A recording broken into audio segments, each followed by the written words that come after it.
खट्टा खाने वाली चुड़ैल। रात को अचानक राधिका मौसी को किचन से कुछ गिरने की आवाज आई। उन्होंने बाहर निकल के देखा तो किचन में उन्हें कोई सफेद साड़ी में दिखा।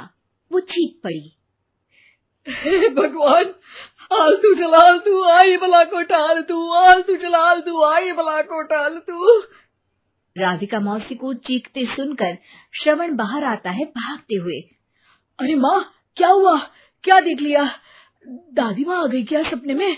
अरे बेटा, रसोड़े में देख तो कौन है? श्रवण रसोड़े में झांक कर देखता है और उसे कोई नहीं दिखता अंदर। अब रसोड़े में तो कोई नहीं है माँ। कोई सफेद साड़ी में नहीं है क्या? नहीं माँ, कोई भी नहीं है। चिल्लम चिल्ली की आवाज सुनकर काजल भी वहां आ जाती है। अब क्या हो गया माँ जी? अरे बेटा, रसोड़े में एक चुड़ैल थी सफेद साड़ी में। अरे क्या कर रही थी वो अंदर? अरे बताया नहीं, कल आएगी ना तो पूछ लूंगी। चुड़ैल जी, आपका क्या प्लान है?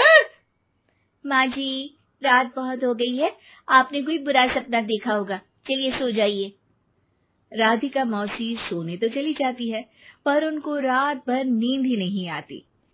वो कुछ भी उलझुल बातें सोचने लगती है। कहीं चुड़ैल की वजह से तो घर में टेंशन नहीं हो रहा, कहीं उसी की वजह से तो वो दादी नहीं बन पा रही। सुबह जब राधिका मौसी रसोड़े में छानबीन करती है तो पाती है कि नींबू का अचार गायब है। चुड़ैल नींबू का अचार ले गई, मुझे तो ठीक नहीं लग रहा कुछ। चुड़ैल को भी पता है कि जिंदगी का असली मजा तो खट्टे में ही है। राधिका मौसी झट से श्रवण को फोन कर देती है। बेटा, मुझे समस्या समझ में आ गई है, हमें एक तांत्रिक की जरूरत है। अरे क्या बोल रही हो माँ, तांत्रिक की क्या जरूरत है? आप पूजा पाठ तो कर ही रही हो ना।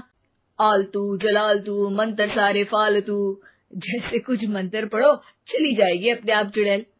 अरे नहीं बेटा, कभी चुड़ैल को कम नहीं समझते।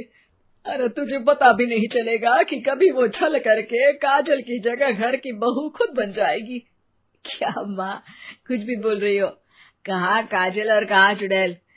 वैसे एक बात बताओ, काजल को अगर गाने के लिए बोल देना तो चुड़ैल काजल की आवाज सुनकर घर तो क्या, धरती लोग छोड़कर चली जाएगी। तुम ना पढ़े लिखे बच्चे हर चीज को मजाक समझते हो। तुम रहने दो, मैं खुद ही तांत्रिक को बुला लेती हूँ। अच्छा सुन, शाम को इमली लेके आना। क्या है कि चटनी खाए बहुत दिन हो गए है ना? नहीं माँ, इमली तांत्रिक से ही मंगवा लो ना, आटा वगैरह भी उसी से पिसवा लेना।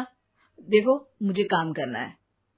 श्रवण रात को कई तरह की सब्जियों के साथ माँ के कहने पे चटनी के लिए इमली भी ले आया था, लेकिन राधिका मौसी के दिमाग में अलग ही फिल्म चल रही थी। उन्हें अब सिर्फ शक ही नहीं यकीन होने लगा था कि शायद चुड़ैल ने श्रवण पर अपना जाल बिछा दिया था, जिस वजह से श्रवण उनकी बात ही नहीं मान रहा था। पर कोई नहीं, आने वाली रात में राधिका मौसी खुद तैयार हो गई चुड़ैल को पकड़ने के लिए। रुद्राक्ष की माला, तुलसी का पत्ता, हनुमान चालीसा सब हाथ के पास ही था, बस चुड़ैल का इंतजार था। और जैसा राधिका मौसी ने सोचा था वैसा ही हुआ।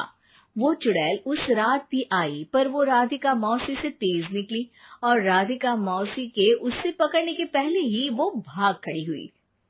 जरूर बहू पे साया है उस चुड़ैल का, तभी तो श्रवण के कमरे में गई है। और अगली सुबह राधिका मौसी पिछली रात हुए हमले में किन चीजों का नुकसान हुआ उसका हिसाब लगा रही थी। उनके खेमे से एक आम के अचार की शीशी भी गायब हो चुकी थी और वो इमली भी जो कल श्रवण लेकर आया था। राधिका मौसी इस बारे में सोच ही रही थी कि श्रवण जल्दी से रसोड़े में आकर दवाइयों की पोटली ढूंढने लगता है। अरे बेटा, क्या हो गया? अब माँ, वो काजल की तबीयत खराब है, बहुत घबराहट हो रही है उसे। हे भगवान, मैंने पहले ही कहा था कि तांत्रिक को बुला लेते हैं, पर नहीं। अब देखो, उस चुड़ैल ने काजल को अपने वश में करना शुरू भी कर दिया है। हालांकि श्रवण भूतों में विश्वास नहीं करता था, पर अब वो भी डर जाता है और राजी हो जाता है एक तांत्रिक को बुलाने के लिए। कुछ ही घंटों में तांत्रिक आ जाते हैं और राधिका मौसी तांत्रिक जी को सब बता देती है। घोर संकट, घनघोर संकट, चुड़ैल को मारू जोर चाकट, ओम भट स्वाहा खटखा के आहा। अरे ये क्या मंत्र है? मेरे खुद के ओरिजिनल मंत्र है, कल रात को ही लिखे हैं, अच्छे लगे तो दाद चाहूंगा। एक और मंत्र सुनो, अर्ज किया है आब्राकडाब्रा, दिल्ली बम्बई आगरा, चंदा मामा सोवरले सुरन मामू जारा। ये मंत्र है? अरे कोई 40 वालीसा पढ़ो ना। वक्त कम है, 40 नहीं पड़ेंगे, 20-25 में काम चलाना पड़ेगा। अलग निरंजन जाके लंदन, मुफ्त का मंजान घिस मेरे नंदन। अरे जल्दी करो तांत्रिक जी, जल्दी करो। तांत्रिक अपने उल झलूल मंत्र पढ़ने लगता है। श्रवण को तांत्रिक पे शक होता है। वो अपने एक डॉक्टर दोस्त को कॉल कर देता है ताकि कोई अनहोनी हो तो इमरजेंसी में चीजें मैनेज हो जाए।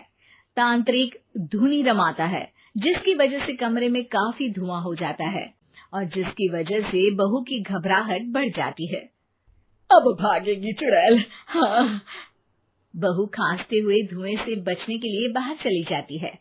अरे भाग रही है, भाग रही है। पीछे पीछे श्रवण भी जाता है। बहू एक सोफे पर बैठ जाती है।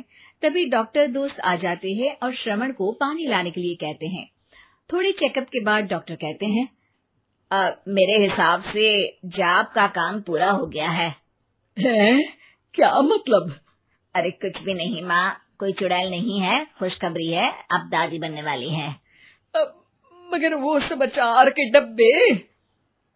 श्रवण दोनों अचार के डब्बे अपनी माँ को दिखाता है, जो कि उनके बिस्तर के नीचे छुपे हुए थे।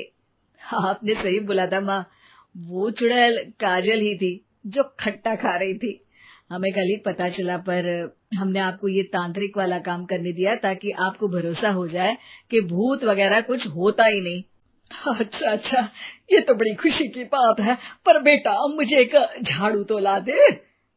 क्यों माँ? ये तांत्रिक का भूत उतारती हूँ मैं। अब तांत्रिक राधा मौसी के डर से घर से भाग निकलता है और राधा मौसी उसके पीछे भागती है। अरे संकट ये घनघोर है, तांत्रिक मुआ चोर है।